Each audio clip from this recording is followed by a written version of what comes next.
E vamos falar agora sobre a vacinação contra a Covid-19. E vamos conversar agora com Melissa Palmieri, que ela é diretora da Sociedade Brasileira de Imunizações Regional aqui em São Paulo. Bom dia, Melissa, como você está? Bom dia, Jeremias, bom dia, Lilian, e bom dia quem está nos assistindo. Eu queria começar te perguntando sobre a vacinação, que é o foco, né, da semana e do dia, e a imunização pela rede particular, se ela pode atrapalhar no processo da rede pública, né? A gente tem aí notícias chegando aí do setor público, mas o setor privado também vai poder oferecer. Como é que você vê essa situação? Eu diria, são duas vertentes. Eu falo que pode e não pode. Então, poderia, a gente falando em nível global. Quando a gente fala de vacina de Covid, os países desfavorecidos, eles têm que ter acesso à vacina. Eu estou falando, por exemplo, países de continente africano, que não tem dinheiro, né, para políticas de saúde pública. Então, qualquer hoje quantitativo que seja levado para outra vertente, que não seja para as vacinações públicas, óbvio que poderia impactar. Agora, vamos falar com relação à política aqui do Brasil, né? Então, aí eu falaria que não pode. Por quê? Porque nós temos que obedecer a nossa prioridade, ou seja, os grupos prioritários deverão ser obedecidos. Então, nesse sentido, em nível Brasil, tem que ser respeitado todo o processual, mesmo que viesse uma vacina para ser aplicada no serviço privado. Então, eu acredito que não impactaria. O que nós precisamos muito no Brasil, né, Jeremias, é que essa campanha comece logo e que atinja esses vulneráveis, desde profissionais da saúde, pessoas idosas, pessoas com comorbidades importantes que nós sabemos que estão morrendo por esse vírus.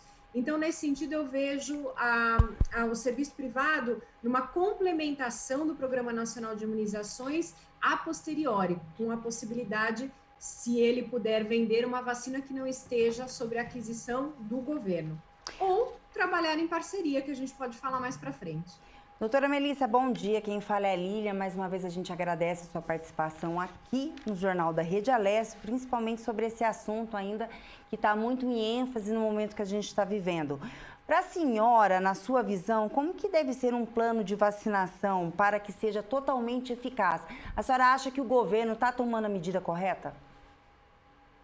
Olha, nós temos um exemplo aí que já está fazendo a vacinação. Realmente, enquanto política de saúde pública, nós temos pecado nessa introdução da vacina, porque ela é preponderante que seja feita o quanto antes. O que nós vemos, essa pergunta é complicada, né? O que eu vejo num plano de vacinação para que ele seja, né, efetivo. São várias vertentes aí. A primeira, realmente, é a disponibilidade da vacina. Nós tivemos a submissão dessas duas vacinas que têm chance de chegar no programa de imunização nacional e estadual, sexta-feira. Então, existe um processual aí de 10 dias que nós vamos aguardar a liberação. Uma coisa favorável é que nós temos já em território do estado de São Paulo a vacina Coronavac, então, e que é de fácil distribuição e aplicação. E aí existe todo um processo de deflagrar essa vacinação nos municípios.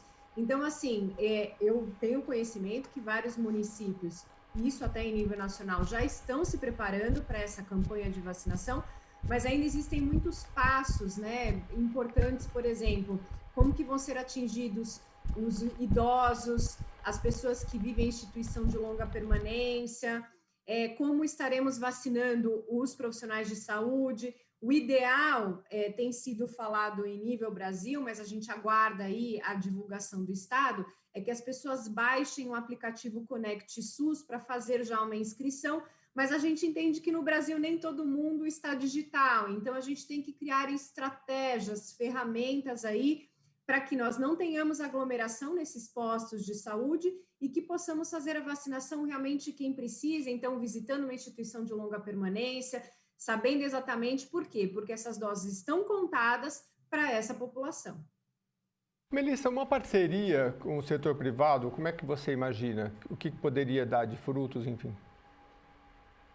Olha, é interessante essa sua pergunta, porque se nós pegássemos, né, o cenário agora, então, só para que o público entenda, não existe a possibilidade, que a gente sabe que a Associação Brasileira de Clínicas Privadas está na Índia, vendo uma negociação de trazer um quantitativo de 5 milhões de doses.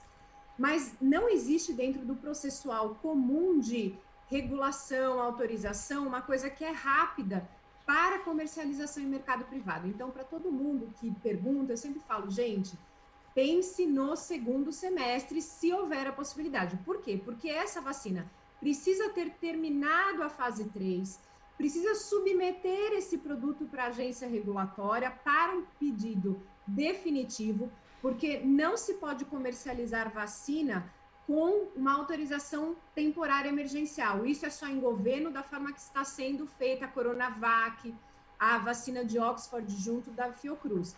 Então, uma vacina para chegar no mercado privado precisa todo esse processual que demanda tempo e documentação, e depois de aprovado ainda demanda tempo da Câmara de Medicamentos precificar, ou seja, falar, olha, o preço para você comercializar é esse.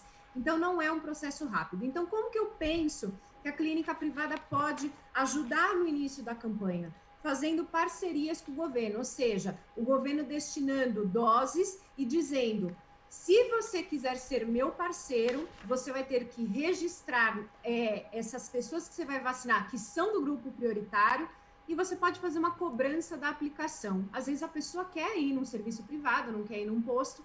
Então, assim, que a clínica recebesse esse material, essa vacina com insumo, e que ela cobrasse uma taxa de aplicação, porque ela é um serviço privado.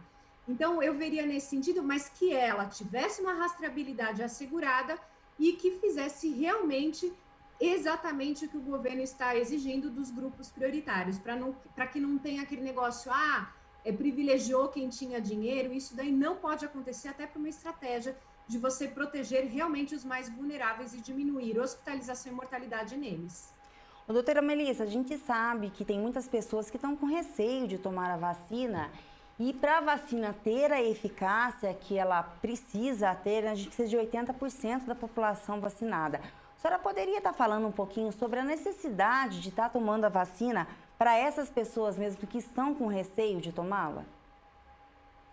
Lilian, é muito importante que todos os brasileiros entendam que vacinar é um pacto social.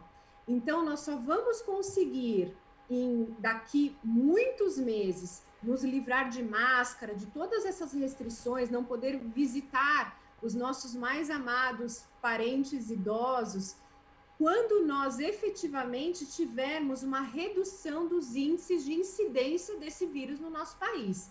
E uma ferramenta essencial é a vacinação.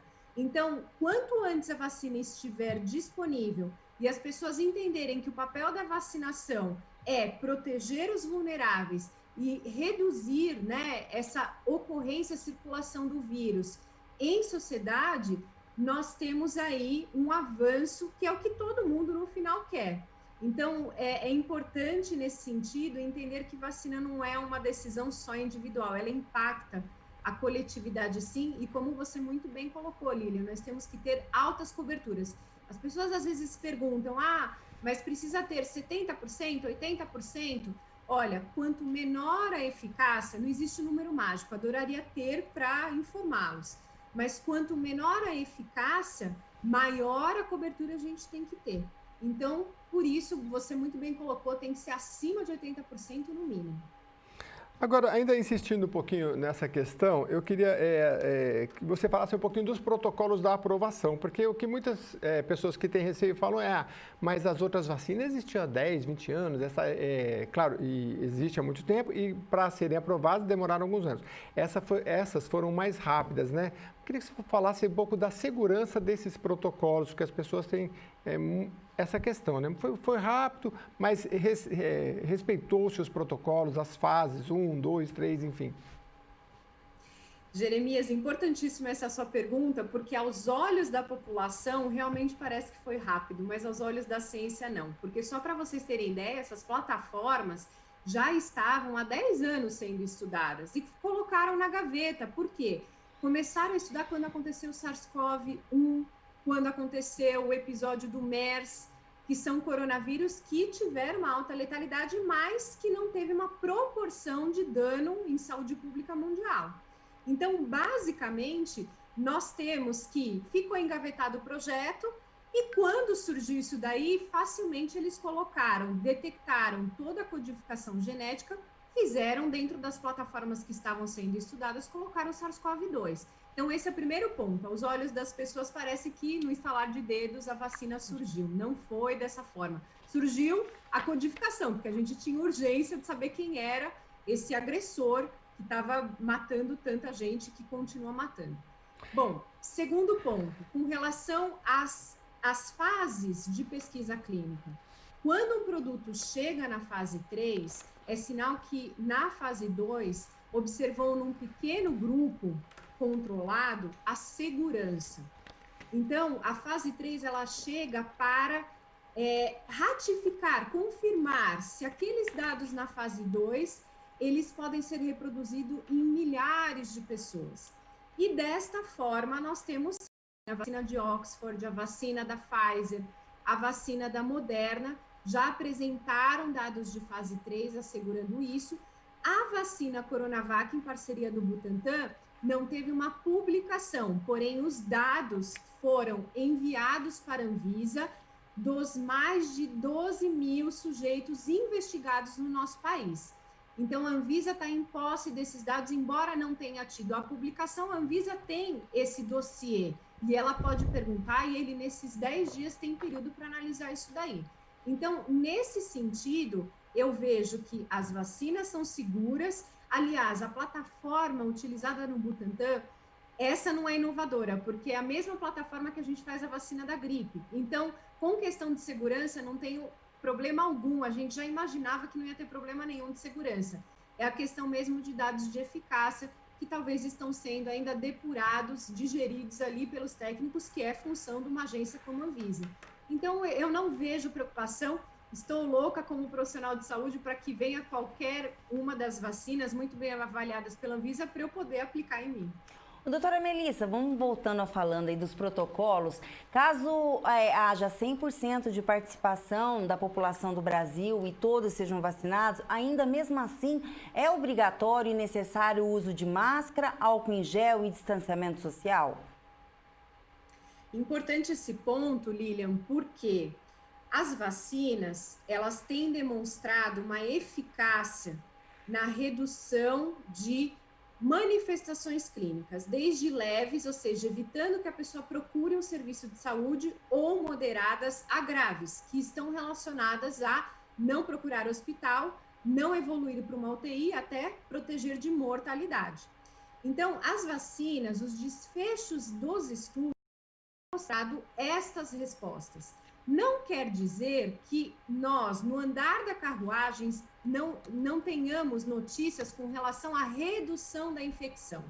Isso é um outro desfecho que estão sendo avaliadas as vacinas. E a gente ainda não tem essa resposta.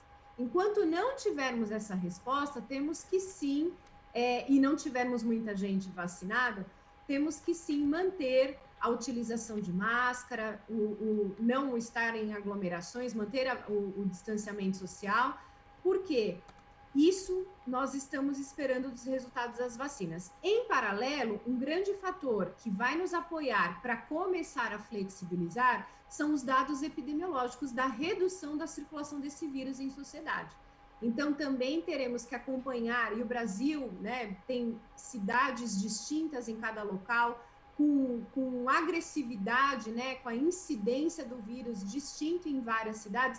Então, nós vamos ter que aguardar as vigilâncias epidemiológicas estarem nos informando que está reduzindo, para que consigamos iniciar flexibilizações com relação ao que você perguntou. Eu queria saber um pouquinho sobre o prazo da imunização, né? Vai primeiro os profissionais da saúde e quem tem um idoso em casa, a avó, a mãe se vacinou. E esse controle também, como a Línia colocou, o distanciamento, quanto é que tempo demora para falar, não, agora ela já está imunizada?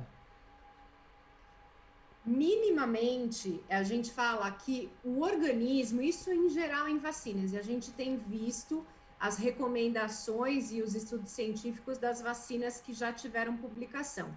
Minimamente 10 a 14 dias. Vamos colocar um número mais robusto, 14 dias, para uma produção adequada de anticorpos. Então, não quer dizer que eu vou tomar vacina hoje, que eu estou livre, vou sair circulando e me sentindo super protegida. O fato importante é que estes estudos, a maioria deles, tem sim falado da importância da segunda dose para uma eficácia completa. Na primeira dose, a gente já vê um percentual, por exemplo, na vacina de Oxford, depois do 22º dia, observou-se uma eficácia de 73%. Mas precisa, sim, uma segunda dose. Os governos vão estar avaliando o Programa Nacional de Imunizações, o estadual de imunizações, se essa segunda dose vai poder flexibilizar como fez na Inglaterra. Porque a vacina de Oxford é momento 0 e 4 semanas, mas os governos, através dos estudos clínicos, viram que pode flexibilizar para 12 semanas. Então, vamos aguardar o que o Programa Nacional de Imunizações vai falar. Já a vacina Coronavac são 2 doses também, momento 0 e 14 dias. E pode ser feita até o 28º. Então, provavelmente, vai ser esse período aí dessas 2 doses. Melissa, eu também queria entender, assim, aquela pergunta recorrente, seja, quem já pegou Covid, se deve tomar ou não, primeiramente? Então, isso é importante, Jeremias. É importante essa questão porque muitas das pessoas que pegaram Covid, elas produziram anticorpos e a gente diz que esses anticorpos eles vão cair com o tempo. E às vezes, nessa produção, nem tanto anticorpos neutralizantes, são anticorpos só marcadores de que teve exposição ao vírus. E tem anticorpo bobo lá, que não vai conseguir atuar numa batalha se esse vírus entrar de novo.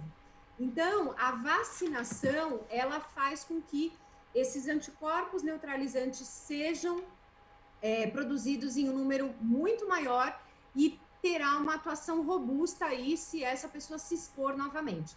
Outro fator de quem já teve Covid, se vai vacinar ou não, é que, de fato, em nível populacional, a gente não tem nem como ficar verificando se a pessoa teve ou não, porque a gente sabe que algumas infecções podem ser assintomáticas. Então, nós, em todos os governos que estão sendo introduzidas a imunização, e aqui não será diferente no Brasil, nós teremos sim a indicação de fazer até quem já teve a doença. Pois não, Lília. Não, eu queria ver com a doutora também, que agora a gente tem uma nova variante que já foi pego aqui no Brasil com um casal. A pergunta para a senhora seria o seguinte: com a vacinação, também a gente fica imune a essa nova variante, doutora? Olha, alguns estudos, por exemplo, a Pfizer já falou que a vacina deles atua com relação a essa nova variante. É óbvio que nós precisamos ver, Oxford está estudando, a Coronavac também, mas como ainda tem um contingente menor aqui no Brasil, a gente sempre fala, o ideal é que a gente comece o quanto antes a vacinação, porque uma das características do vírus é ele mutar. Então, quanto mais, infelizmente, a gente tem visto um comportamento errado das pessoas de estarem se aglomerando, indo em festas, as pessoas estão cansadas, então quanto mais a gente fizer o vírus circular, estar nesse descontrole, mais chance para ele mutar. E eu não preciso nem que um vírus da Inglaterra ou África do Sul venha no Brasil. Ele pode mutar aqui dentro do nosso território. Então, existe um risco? Existe um risco. Por enquanto, aparentemente, estão falando cientistas que não vai haver alteração com relação à efetividade das vacinas. Mas é um alerta, sim, Lilian, que a gente tem que ter. Melissa, é complexo explicar como foram feitas essas vacinas, mas o que dá para a gente comparar? Porque a população está acostumada lá, vacina de varíola, rubéola, sarampo, cachumba. Tem alguma similitude ou são tecnologias totalmente novas? Olha, basicamente, de uma forma bem simplista, tá, Jeremias? A vacina Coronavac é uma tecnologia há anos utilizada, e eu já peguei um exemplo, a vacina de gripe, é um grande exemplo aí de tecnologia igual da Coronavac. O que eles fazem? Eles replicam esse vírus em laboratório de biossegurança e aí depois eles inativam, ou seja, matam completamente através de processos físicos e químicos. Então, basicamente, na vacina eu apresento um vírus morto para o meu sistema de defesa produzir anticorpos. Então, essa tecnologia é amplamente utilizada. Já a tecnologia de vetor viral, que é a de Oxford, ela é mais nova, mas foi utilizada para uma elaboração da vacina de ebola. Óbvio que no Brasil a gente não usou, então no Brasil é novidade, mas no mundo globalizado também não é tão novo. Então eles pegam o adenovírus, que é um vírus de resfriado comum do chimpanzé, no caso, essa vacina, deixa ele não replicante, faz processos também físicos, químicos que vão torná-lo não replicante, e dentro dele vão colocar a mensagenzinha dessa proteína S, que é a espícula do vírus, que é a proteína de reconhecimento para o nosso sistema de defesa produzir anticorpos. Então, de fato, também, embora no Brasil pareça ser novo, não é tão novo assim. Então, eu vejo, principalmente agora de tecnologia nova, as vacinas genéticas, a da Pfizer e Moderna, que têm demonstrado uma segurança importante e uma eficácia altíssima, que é apresentar efetivamente o código genético através de um RNA mensageiro dentro da nossa célula para que a gente possa produzir os anticorpos. Efeito colateral, tem algum mínimo? Como está funcionando? Com relação às reações adversas, as mais descritas são as semelhantes a várias vacinas que a gente já está acostumado. Então, a principal reação adversa descrita na maioria das vacinas é a dor no local, uma vermelhidão, um inchaço. E é importante que as pessoas saibam que isso é autolimitado. Usualmente, até 72 horas, essas reações, tanto locais quanto as sistêmicas, que eu vou falar a seguir, elas são autolimitadas. Com relação às sistêmicas, tem-se descrito uma dor de cabeça, uma febrezinha baixa, que pode ser controlada com paracetamol, por exemplo, foi muito utilizada no protocolo de pesquisa clínica de Oxford, e também uma dor muscular, calafrios, uma dor articular, e isso daí tá tudo certo. É importante que as pessoas saibam que elas podem ter essas reações adversas usualmente até os 3 primeiros dias. Outra coisa importante para falar é que, às vezes, as pessoas, infelizmente, se expõem ao vírus e ela ainda não sabe e ela toma a vacina. E aí ela pode desenvolver a doença, principalmente nos 10 primeiros dias após a vacina. Quero que as pessoas saibam que isso não tem nada a ver com a vacina. Infelizmente, a pessoa não teve o tempo hábil de produzir os anticorpos, então ela estaria sob risco de desenvolver a doença. É importante manter efetivamente todos os cuidados que a gente já está cansado de falar. E o Jornal da Rede Alesp falou agora com a doutora Melissa Palmieri, que ela é diretora da Sociedade Brasileira de Imunizações. A gente agradece a sua entrevista, doutora Melissa, e tenha um bom dia. Bom dia, bom trabalho a todos e muita saúde. Muita saúde para todos nós. E quando começar a vacina, aí a doutora volta aqui, porque as dúvidas vão continuar, mas a gente está aqui para tirar todas elas com os especialistas, não é, Lilian? Vamos lá. Com certeza, Jeremias.